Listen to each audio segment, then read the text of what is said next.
with the buy and burn and the limit order? Do you happen to know for Pulsex? Yeah, there's not as big of a team on Pulsex. It's pretty much just ag on that side. So most of that stuff's like ready. They're just rolling it out slowly and checking a few other things. I think they're also looking at the buy and burn contract itself.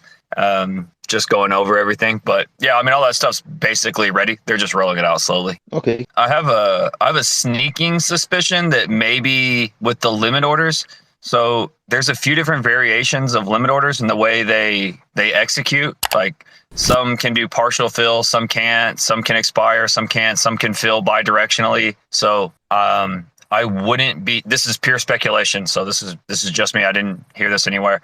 I wouldn't be shocked if they're actually going through and still actually deciding what variation of limit orders they want to have on there. So I wouldn't be shocked on that side. So I would be willing to bet they're still actually playing with a couple things. Yeah, because the last time I remember using it, you could do a limit order for the whole year, I believe. Yeah, like that was the length. I think that's pretty awesome because you could set out some limit orders, and just in case you're not around a computer or something like that, pick something up. Like if there's a wick or something. Yeah. I got a question for you guys. Sure. And try to follow what I'm saying here. One of my strategies was to swap, my PRC20, copy for PLS. And so when this thing launched the other day, I was in quick. I was in within 2 or 3 minutes. I was able to check the pairs, and I'm checking some of the obscure stuff. So I'm sure I was the very first guy to check, Quant or LCX or even Phantom and some of the more obscure ones, New Cipher, UFO. And if I've got, like, let's say $300 worth of Phantom on ETH and it's swapping for 4,000 PLS, and I'm sure I was one of the first guys to check it, that means I'm only going to get about 4,000 PLS for about $300 worth of copied Phantom. I mean, is that kind of what's going to be happening here? So I'm pretty confident that's what will happen. Yeah. So some of this math gets tricky. So you got to kind of like follow the bouncing ball. So this is why a few of us have like screamed like protect your principal more than the copies.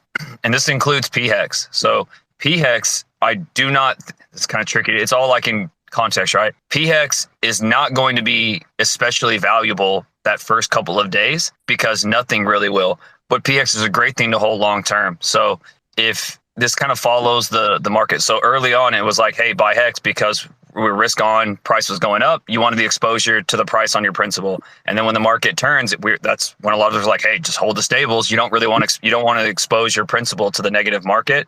And then we flipped when the market flipped, right?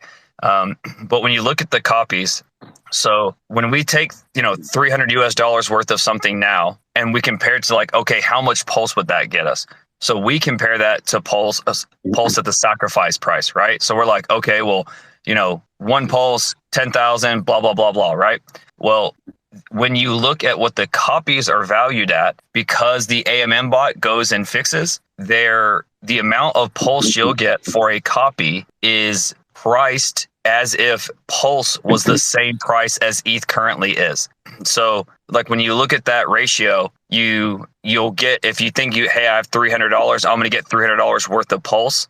You will, but $300 worth of Pulse like it was priced like ETH, not $300 like it was priced at Sacrafice.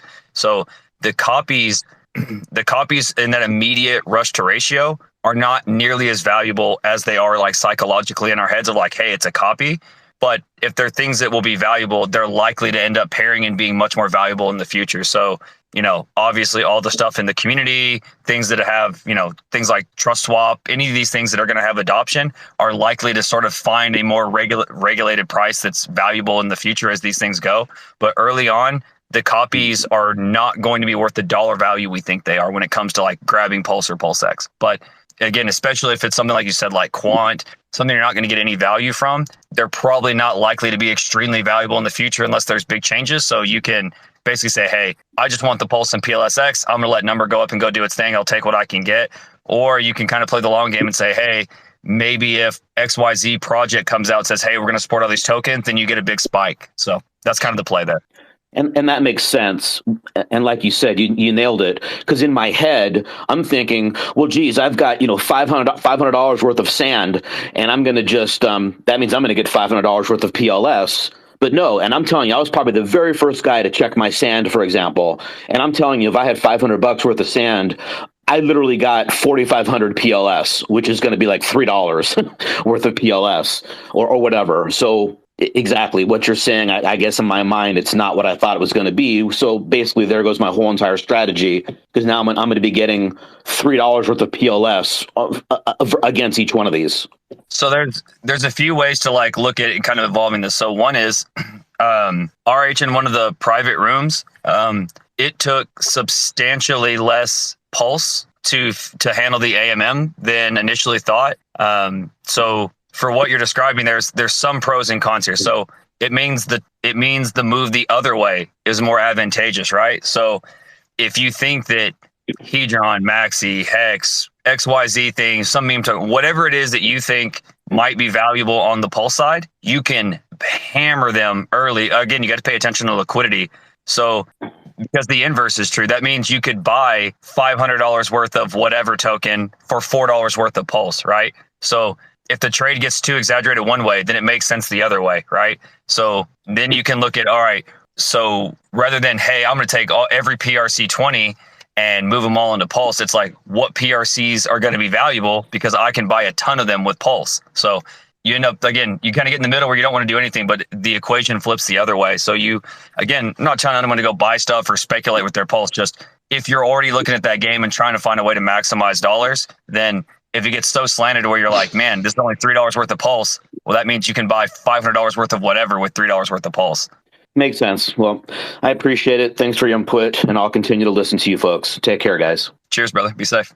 It sounds to me like maybe a lot of people don't know about ratio, or that it's not going to have value like how they think. They're going to get wrecked.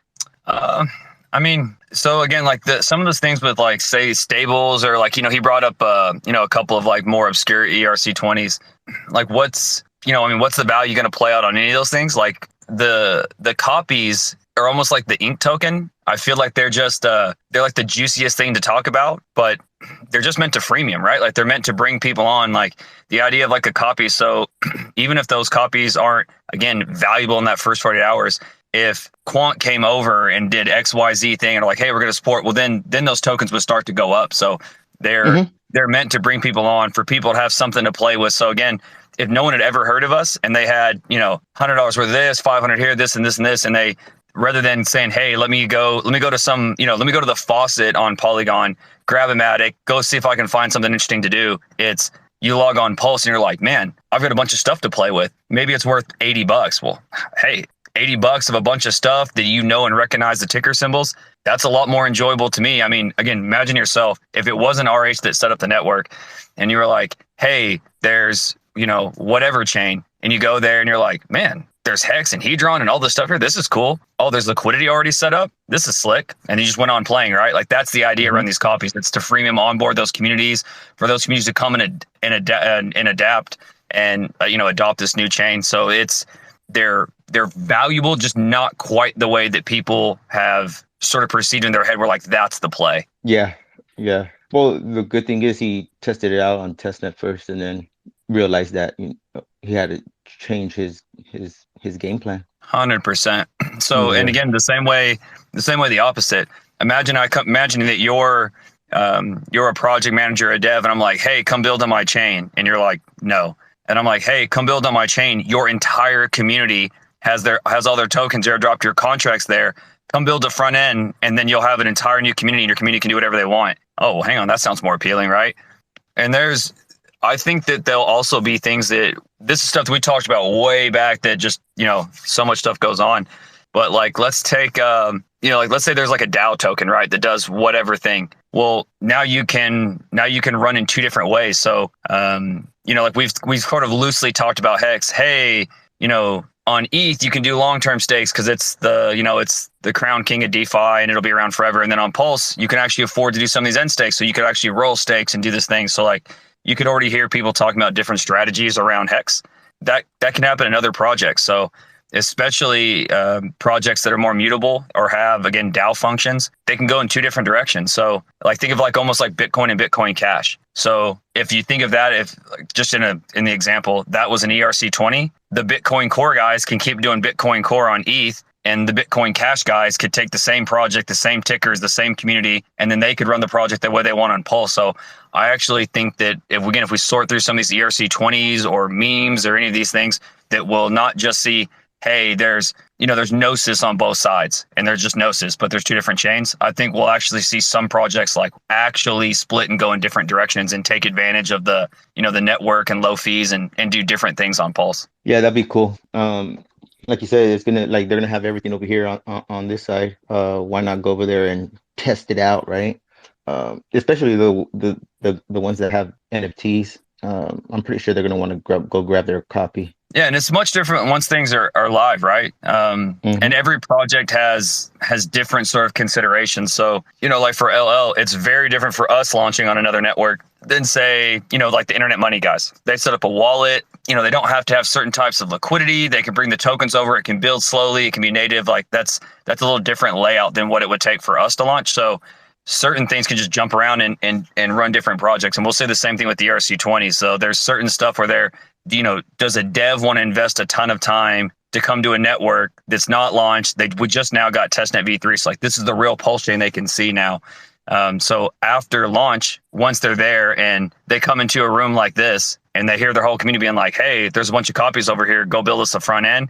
We'll see a lot of tune change. Like you're already seeing some of these influencers start to push Pulse chain. So not only when Pulse chain is the narrative, is that positive, but once Pulse chain's the narrative, everyone's going to want to ride the wave, right? So like we see this with, all these little Pulse whatever, Pulse this, Pulse that. We'll see another wave of that after launch. When, again, if I'm XYZ project, especially if I faded over the bear market, why would I not want to catch the wave of the new layer one? Like it'll be a great narrative where other people will try to like ride and try to push that through. Yeah, it's going to be awesome, man. It's going to be fun. I'm ready for that action. Yeah, I think one of the most important things is we're definitely going to increase dramatically in the volume of users. I mean, wallets that are going to hold Hex, Pulsex, and Pulse Chain. And so that's going to universally help the whole ecosystem. Now, what is buy and burn? What is that all about? I keep hearing people talk about buy and burn, but I don't understand that. So when there's something called a fee scrape. So whenever you're making a swap in Pulsex, the same way you actually make swaps in Uniswap. So let's say I've got USDC and I'm buying Hex, right? Okay. So when you actually buy, you're actually swapping. So you're actually taking USDC, putting it in the pile with the other USDC, and then you're grabbing your Hex and taking it out, right? I understand. So yeah. Hex is 10 cents. I put in $100 worth of USDC and I pull out my 1,000 Hex. Got it. Right? Okay. So part of that calculation is you pay a swap fee. So it's 0.29, a couple, less than 0.5%. Right. So if you move in $100, you actually end up buying $97.90 worth actually. Okay. And then there's $2.90 that gets taken for this fee. Got it. So that fee goes and pays liquidity providers, the people that were putting up all this value for you to take. Right. But roughly like, let's see, what would it come out to be? 25%. Basically like 80 cents of that. So a portion of that swap fee, because there's a buy and burn on Pulsex, it actually takes 80 cents, buys Pulsex out of the liquidity pools the same way that you would, and then burns it. So what you get is the more people that are using Pulsex, the higher that volume goes up, the more all of us go in there and swap. It's taking a small scrape off all those transactions and buying the Pulsex coin, which makes number go up, and then it burns it. So it doesn't go to anybody. So it's not a tax, it's not a reflection, it doesn't get redistributed. It's just constantly burning down that. Yep. Okay. All right. So when Pulse Chain goes live, I need to take some of my Hex and purchase some Pulse so I can make any kind of trades on it when I get my copy? Correct. You can, if you hold ETH, your ETH will actually get you a really small amount of Pulse. So that'll probably get you enough for your first transaction.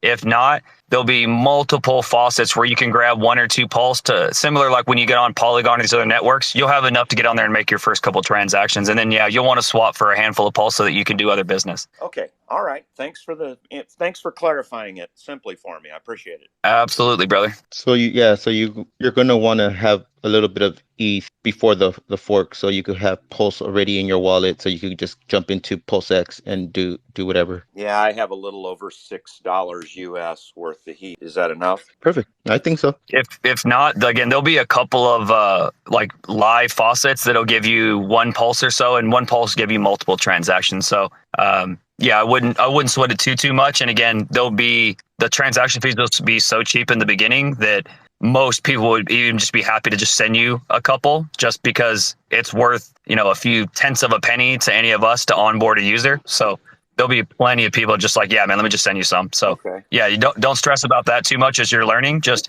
keep digging into the ecosystem and asking questions. And as far as getting gas fee and getting a user, the rest of us will be more than happy to onboard you. Well, let me just tell you where I'm at in my head. Because getting out of a stake on Ethereum network is so expensive, I've chosen to keep all of my Hex as liquid on ETH. But as soon as Pulse Chain goes live and I get my copy of Hex on the Pulse Chain, my plan is to go ahead and just build some stakes, build a staking ladder on there, and then hopefully let that grow over time and see what Ethereum's going to do. Does that sound like a plausible strategy? 100%, as Crypto said.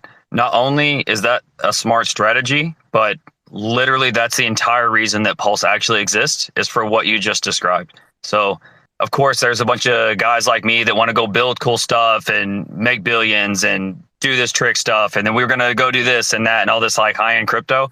All of that is secondary stuff because we're obsessive and this is what we do all the time. Literally, the idea of Pulse is exactly what you just described. Hey, I like crypto. I've got, don't have millions of dollars in this stuff. I can't afford to use ETH fees and I want to use Hex and I want to be able to stake it out and use Hex as intended is 100% the origination for what all this stuff is.